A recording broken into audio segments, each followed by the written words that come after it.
ఈ నా పేరు Krishna. Welcome to my channel the rich.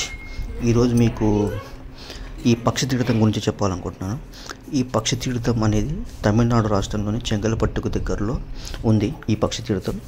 అయితే ఈ పక్షి తీర్థం తిరుకచూకుంట్రం అని కూడా అంటారు తమిళ్లో.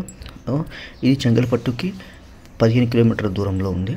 సో ఈ పక్షి తీర్థం అనేది ఒక కొలను సరస్సు లాంటిది.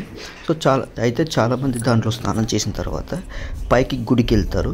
ఇక్కడ ఒక 500 మెట్స్ 500 మెట్లు ఉంటాయి, 500 స్టెప్స్ ఉంటాయి పైకి గుడికి ఎక్కడానికి. అయితే పక్షి తీర్థం అనేది కొలను, అది కింద ఉంటుంది.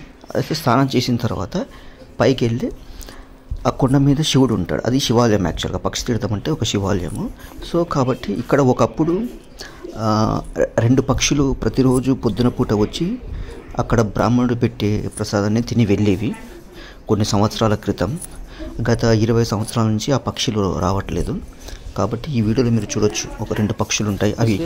అవి కేవలం బొమ్మలాగా వాళ్ళు పెట్టారు అట్లా. కానీ ఒకప్పుడు 20 సంవత్సరాల 30 సంవత్సరాల క్రితం పక్షులు వచ్చి అక్కడ పూజారి పెట్టే ప్రసాదాన్ని తిని వెళ్ళేవి. ఆ తర్వాతనే పూజారి మిగతా వాళ్ళకి ప్రసాదం పెట్టేవాడు.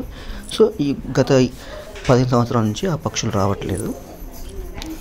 కాబట్టి ఇక్కడ పక్షి తీర్థం యొక్క విశిష్టత ఏమంటే, ఇక్కడ పక్షి తీర్థం అంటే అదొక సరస్సు, కొలను లాంటిది. ఇక్కడ పక్షి తీర్థంలో స్నానం చేసి పైన శివుడికి అంటే 500 మెట్లెక్కి పైకెక్కి శివుడికి అక్కడ అభిషేకం చేస్తే మనకేమైనా ఇబ్బందులు కానీ రకరకాల ఇబ్బందుల నుంచి మనకు స్వేచ్ఛ లభిస్తుంది అనేది ఇక్కడ ఒక నమ్మకం. అంటే పక్షిలాగా మనం కూడా స్వేచ్ఛగా ఉంటాము అనేది ఇక్కడ నమ్మకం. అందుకనే చాలామంది ఇక్కడ పక్షి తీర్థం కింద స్నానం చేసి పైకి 500 మెట్లెక్కి పైకెక్కి శివుడికి అభిషేకం చేస్తుంటారు. సో ఈ యొక్క క్షేత్ర మహిమ చాలా గొప్పది. ఇక్కడికి వెళ్ళి వచ్చిన వాళ్ళు చాలామంది కూడా కొంచెం వాళ్ళకున్న ఇబ్బందుల నుంచి వాళ్ళకు స్వేచ్ఛ లభించింది ఇది. సో దీని యొక్క పురాణంలో ఏంటంటే, పూర్వము కొందరు మహర్షులు వాళ్ళు మానవులలాగానే వాళ్ళు కూడా సంతోషంగా సుఖ సౌఖ్యాలతోటి సంతోషంగా ఎంజాయ్ చేయాలని, అంటే మనుషులాగానే వాళ్ళు కూడా ఎంజాయ్ చేయాలని అనుకుంటారు. అంటే వాళ్ళ యొక్క ఋషి నుంచి బయటకు వచ్చేసి మానవులు ఎలా ఎంజాయ్ చేస్తున్నారు, ఎలా సంతోషంగా వాళ్ళు జీవిస్తున్నారు, అలా మానవుల యొక్క జీవితాన్ని జీవించాలి అనేసి వాళ్ళు అనుకుని పరమశివుడికి తపస్సు చేసి పరమశివుడు ప్రత్యక్షం కాగానే వాళ్ళు తమ కోరికని చెప్పరు, ఎందుకంటే భయపడతారు. కానీ పరమశివుడు వాళ్ళ మనసులోని కోరికను తెలుసుకొని, సరే మీరు కొన్ని సంవత్సరాల వరకు భూలోకంలో ఇలా పక్షుల్లాగా మీరు జీవించాలి అనేసి చెప్తారన్నమాట అని అంటాడు శివుడు. అంటే మహర్షులు ఏంటంటే వాళ్ళు మహర్షులు కదా, మానవుల్లాగా వాళ్ళకి ఎప్పుడైతే ఆ ఆలోచన వచ్చిందో దానికి శివుడికి కొంచెం కోపం కలిగి వాళ్ళని పక్షుల్లాగా జీవించమని చెప్తారన్నమాట. అలా మహర్షులు పక్షుల్లాగా జీవించారు. అందుకనే దీని యొక్క క్షేత్ర మహిమ ఏంటంటే, ఒకప్పుడు కొన్ని సంవత్సరాల క్రితం ఒక 2 పక్షులు అలా వచ్చేటివి ఈ యొక్క కొండ మీదకి. మీరు చూస్తున్నది ఇప్పుడు అదే వీడియో. 2 పక్షులు కనిపిస్తున్నాయి కదా, ఇవి ఒకప్పుడు ఇలా వచ్చేటివి. పక్షులు వచ్చి అక్కడ బ్రాహ్మణుడు పూజారి పెట్టిన ప్రసాదాన్ని తిని వెళ్ళేవి. కానీ కొన్ని సంవత్సరాలు రాను ఈ పక్షులు రావడం మానేశాయి. కాబట్టి జస్ట్ వాటి యొక్క జ్ఞాపకార్థం ఇక్కడ వాళ్ళు పక్షుల బొమ్మలను పెట్టారు. సో ఇది చాలా బాగుంటుంది. మంచి అడవి, ఇది ఒక ఫారెస్ట్, మంచి అడవి, చూడడానికి చాలా బాగుంటుంది. ఈ యొక్క ప్రకృతి సౌందర్యం గుట్ట మీద నుంచి చూస్తే ఆ యొక్క పక్షి తీర్థం కొలను చాలా బాగా కనిపిస్తుంది. ఇది శివాలయం, ఇక్కడనే గుట్ట మీదనే ఉంటుంది ఈ శివాలయం. ఇది మామూలుగా చిన్న శివాలయం.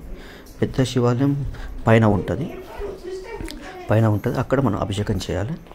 సో ఈ పక్షి తీర్థం దర్శించిన వాళ్ళకి చాలా మంచి స్వేచ్ఛ లభిస్తుంది. వాళ్ళకు ఉన్న ఇబ్బందుల నుంచి కానీ, అంటే అప్పుల నుండి కానీ, రకరకాల ఇబ్బందుల నుంచి కానీ వాళ్ళకు స్వేచ్ఛ లభిస్తుంది. కాబట్టి కాబట్టి నా యొక్క ఛానల్ని చూసే వాళ్ళను నేను విజ్ఞప్తి చేస్తున్నాను. ఇక్కడ చూడండి, ఇలా మెట్లు ఎక్కి పైకి ఎక్కాలి. పైకి ఎక్కితే అక్కడ చూసే గోపురము, అక్కడ శివుడు ఉంటాడు. మెయిన్ శివుడు, ముఖ్య మందిరం, మెయిన్ టెంపుల్ పైన ఇక్కడే ఉంటుంది. ఇలా పైకి ఎక్కి అక్కడ మీరు అభిషేకం చేసుకోవాలి శివుడికి. సో చాలా బాగుంటుంది గుడి. సో తప్పకుండా వెళ్ళండి. ఇది పక్షి తీర్థం అంటారు. ఇది కొండ మించి చూస్తే చాలా బాగా కనిపిస్తుంది. కాబట్టి చాలామంది ఇక్కడ ఈ పక్షి తీర్థంలో స్నానం చేసి పైకి వస్తారు. పైకి వచ్చి గుడి దగ్గర, శివుడి దగ్గర అభిషేకం చేపిస్తారు. తమిళనాడు స్టేట్. ఈ గుడి చాలా పురాతనమైనది, సో ఎన్నో సంవత్సరాల క్రితంది. కాబట్టి ఇక్కడ ఇది పక్షి యొక్క ప్రాశస్త్యం ఏంటంటే, ఇక్కడ స్నానం చేసి ఈ గుడికి పైకెక్కి శివుడికి అభిషేకం చేస్తే వాళ్ళకు సకల బాధల నుంచి, ఇబ్బందుల నుంచి స్వేచ్ఛ లభిస్తుంది అనేది ఒక నమ్మకం. కాబట్టి నా యొక్క వ్యూయర్స్ని కోరుకునేది ఇదే, తప్పక దర్శించండి అందరూ. ఇది తమిళనాడు దగ్గర చెంగల్పట్టుకు చాలా దగ్గర, 15 కిలోమీటర్ దూరంలోనే ఉంటుంది. హైదరాబాద్ నుంచి కూడా చెంగల్పట్టుకి డైరెక్ట్గా ట్రైన్స్ ఉన్నాయి, చెంగల్పట్టు కాచిగూడ నుంచి. కాబట్టి తప్పకుండా వెళ్ళాలని కోరుతున్నాను. చాలా ఫేమస్ ఓం నమః శివాయ. ఇది శివుడిది, ఇది మెయిన్ గోపురం. ఆ గోపురం అక్కడే శివుడు ఉంటాడు, అక్కడే అభిషేకం చేస్తారు. కాబట్టి తప్పకుండా దర్శించండి. నా వ్యూయర్స్ కోరుకునేది అదే. ఇది గుడి, ఇది పక్షి తీర్థం. సో నేను కూడా కిందకి వెళ్ళి స్నానం చేసి పైకి వచ్చి శివుడికి అభిషేకం చేశాను. అక్కడక్కడ అమ్మవారి గుడి, చాలా గుళ్ళు కనిపిస్తాయి మీకు. అక్కడక్కడ అమ్మవారి గుడి అవన్నీ ఉంటాయి, గోపురాలు అవన్నీ. ఇది గుడి యొక్క ముఖ్య మందిరం, మెయిన్ టెంపుల్. దీని లోపలనే శివుడు ఉంటాడు. మనకు లోపల వీడియోకి అలో లేదు కాబట్టి లోపల తీయడం కూడా తప్పు. కాబట్టి చూడండి.